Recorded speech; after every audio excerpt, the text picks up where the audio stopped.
O zamanda Cumhuriyetçiler Partisi'nin Kengaş Palata a'zosi Ross birleşme imza koyup Tayvan'ın prezidenti sayınını Cross birleşme imza koyup Tayvan'ın prezidenti sayınını Amerika Devlet Meclisi notuk sözleşme taklif kılış doğrusunda aydakçılık kıldı.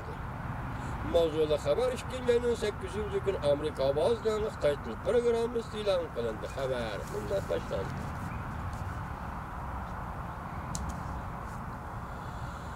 Cumhuriyetçiler Partisi'nin 5 nefer Kengaş Palata a'zosi haftanın 4. günü yani 7.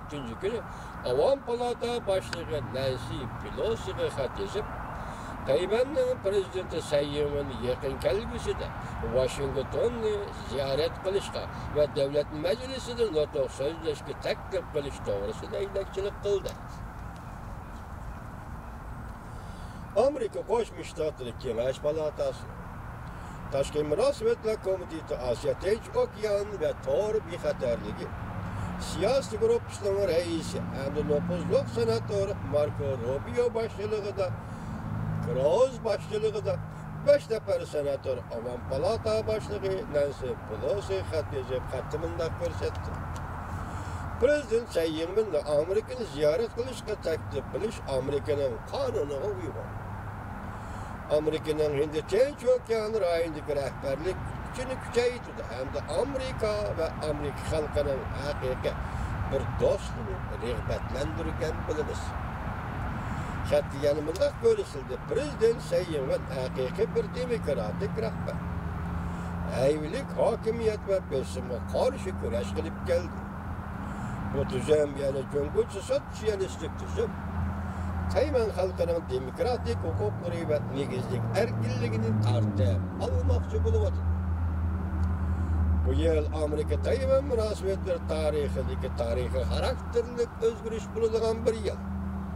Prezident sayımını devlet meclisinin birleşme yığınında notuk sözleşki taklif kılış bir mühim signal yani Amerika ve Amerika halkı ebedi izilgen halklar bilen birge bulunur. Belki ebedi ezgüçüler tarafta turmaydı deydiğen signaldir. Akıl yani görüştükler.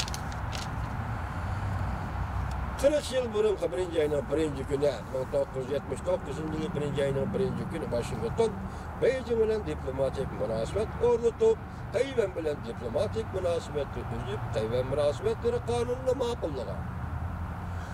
5 nefer senatörün imzalı kızgan xetide mundaq tilgerinde Tayvan münasebetleri kanunini makullagandan biri Tayvan Amerika Koşmuş Ştattır. Devlet Meclisi de iki partiyanın birden qo'llashiga erishdi. 2018 yılı ma'qullagan Tayvan sayli seyahat kanunida Tayvan ve Amerika rahbarlarining o'zaro ziyorat qilishiga yo'l qo'yildi.